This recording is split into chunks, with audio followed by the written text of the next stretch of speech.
Revelation, Revelation, chapter 5, verse 11. And I beheld, and I heard the voice of many angels round about the throne, and the beasts, and the elders, and the number of them was 10,000 times 10,000, and thousands of thousands, saying with a loud voice, Worthy is the Lamb that was slain to receive power and riches and wisdom and strength and honor and glory and blessings. And every creature which is in heaven and on the earth, under the earth, and such as are in the sea, and all that are in them, heard I saying, Blessing and honor and glory and power be unto him that sitteth upon the throne, and unto the Lamb forever and ever.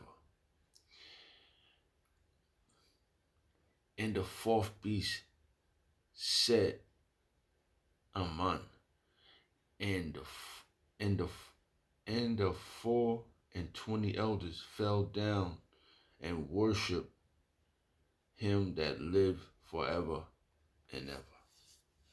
I'd like to give all praise and honor and glory to Yahawah, Bahashem, Yahawashi, Bahashem, Kakwadash, the Wadi Bahashem, Yahawashi, for giving us the apostles and the elders of Great Millstone who deserve the honors, rightfully so. Shalom to the Aki and pushing the word in sincerity and truth and being faith-based and being prepared for what is to come. And what is to come? Race wars, famine, concentration camps, starved Egypt, the mark of the beast, 200 million missiles hitting the soils of America. Simultaneously, the chariots of the Lord lifting up the hopeful elect to the chambers. Simultaneously, the chariots of the Lord shooting laser beams at the ungodly and the heathens. Rightfully so. I was going through some verses. But before I went through the verses, I was watching some videos. And just through the spirit. Right now the time is 3:25 a.m. I think I've probably been up for like 2 hours. Just going through some scriptures. Just needing comfort and needing to give comfort, just through the scriptures, and, it was amazing when I read, and when you read it and then you hear the audio and then you go through it again, it's broken down so lovely, just through the spirit of Yahawashi, and so worthy is he. Because I was reading in Matthew chapter 26, then I read 27, then I read 28, and he leveled up on by the 28th verse, by the 28th chapter, should I say, in Matthew's, right? That's when all power was given to him, because he achieved his goal. His goal was to become the sacrificial lamb, and that was this subject. This conversation came upon about the Passover. You got this individual, General Yahawah. He's got this big Passover going down. And I can go through so many verses, but maybe later on it'd be a breakdown. I'll bring out verses in other sit downs. But Yahawashi's Passover, it was just him and the 11 disciples. I counted him was 12. No, it was 12 disciples because one betrayed him. But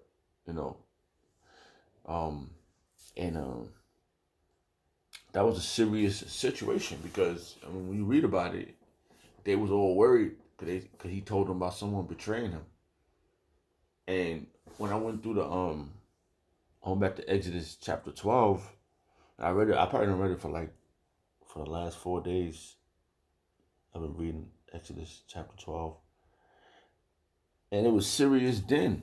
That was a serious, because it wasn't a whole bunch. It wasn't a big gathering in a building and we all gonna get together and we gonna bring Israel. All Israel's come to here, be unite. No, it was serious, man.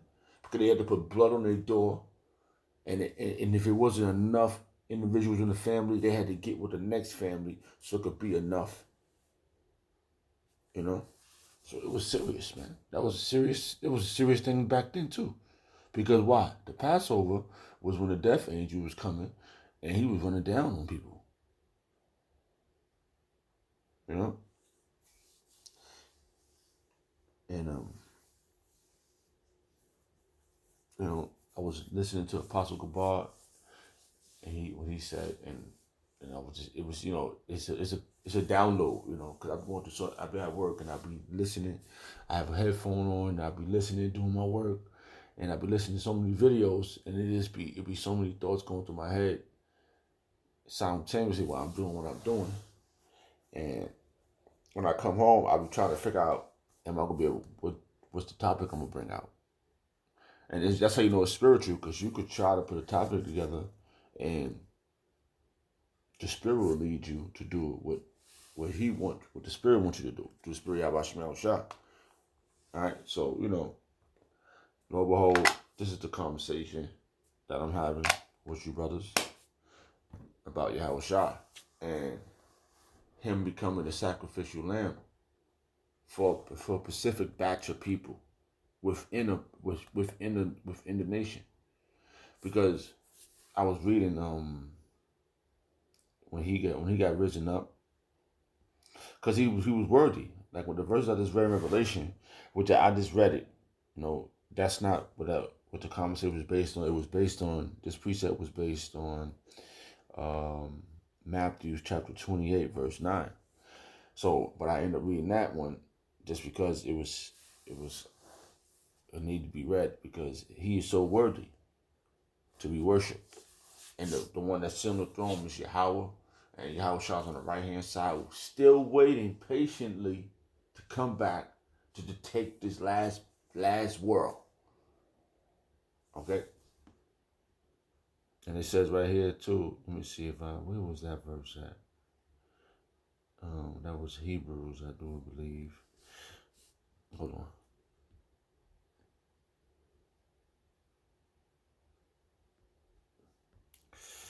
Okay, that was, alright. It was Hebrews. It was Matthew chapter, and that verse was in Hebrews, I do believe. Yep. Alright.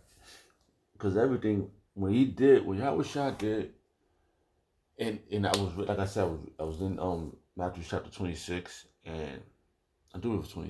It was 20. Yeah, it was 26 before he because he went and asked the Lord 3 times. He went and asked the Lord 3 times. Lord, listen, can we reconsider this? And the Lord didn't answer him 3 times.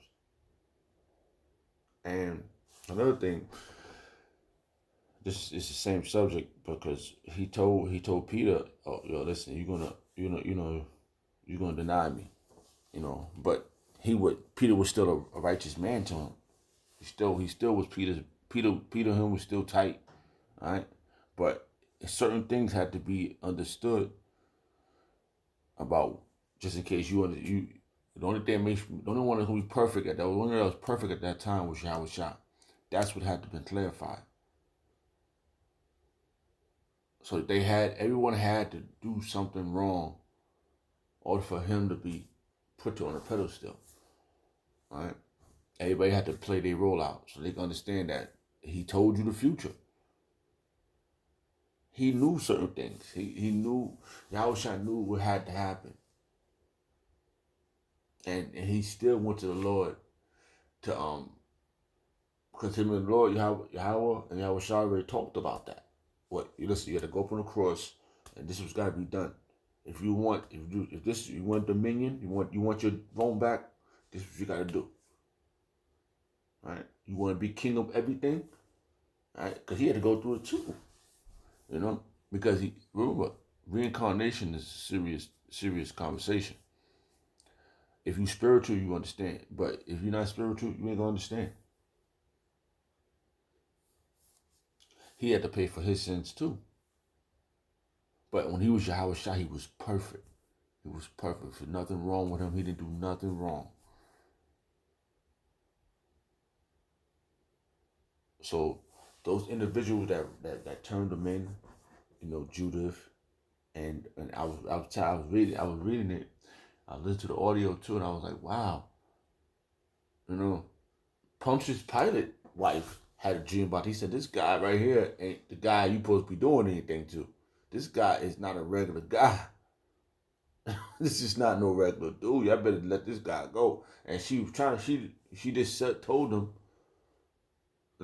but they didn't listen. You can go and read the story. The encounter, the whole situation. I'm not gonna go through it all because it was for me to absorb, and he is so worthy. And it's funny how through the spirit that I was reading about this, I got into because it's the Passover. It's 2 days before the Passover is the 7th. Right now it's the Thursday. It's going into Friday, which is Friday right now. And it was a verse I read. It's so many verses I read, I heard, and I'm still downloading this in my own mind. Because you have to read the whole book or to get all the accountants, all the stories together, and it all links up. The whole book the book is written of him, and we are here to do his will, because he did something so awesome for us. And so many verses I was reading, but I got stuck on those 2 verses, right? And then I'm gonna read this verse right here. It says all right, he said, Hebrews chapter 1, verse 2, has in these last days spoken unto us by his Son, whom he have appointed heir of all things, by whom also he made the worlds. Yahawashi made these worlds through the spirit of Yahawashi, and with the spirit of Yahawashi, and all these things that's being made, because he had to go through a full circle too. That's why he's the Alpha and Omega. The first Adam. How that verse go? Forgot how that verse goes. Salaki. How that verse go? Because he's heir right now. He got everything now. We just read Revelation chapter. I do believe that was chapter. I forgot what chapter that was. Salaki. Let's go. Salaki. Because the dominion was given to him now because of what he done. That's why it's all hell Yahawashi, Yahawashi. Alright? It's all hell Yahawashi. Alright? And that was Revelation chapter 5, verse 11 to 14. All dominion was given to Yahawashi for what he had done. That ultimate lamb. Alright? Because when they saw him, what he said, oh, right? Did I read this verse? Hold on. I got this precept from here. It says, all right, when you go to Matthew chapter 28, verse 9, like I said, I was just reading, just going, this is when the spirit is everything's quiet, meek around my house, and I go through verses. I wake up, and I was reading, I was like, wow, Yahawashi was the ultimate dude. It says, Matthew chapter 28, verse 9. And as they went to tell his disciples, behold, Yahawashi met them, and he already was risen, saying, all hell. All right? We already went, if you read verse in Revelation, when John the Baptist went to, when he went to, not John the Baptist, John, when he went to worship the angel. The angel said, no, I'm a servant, I'm a fellow brother like you. So you gotta prove that you don't bow to everyone. And then what he said, all hell. And they came down and they came and held him by his feet and worshipped him. He got the ultimate crown. Everything was given back to him.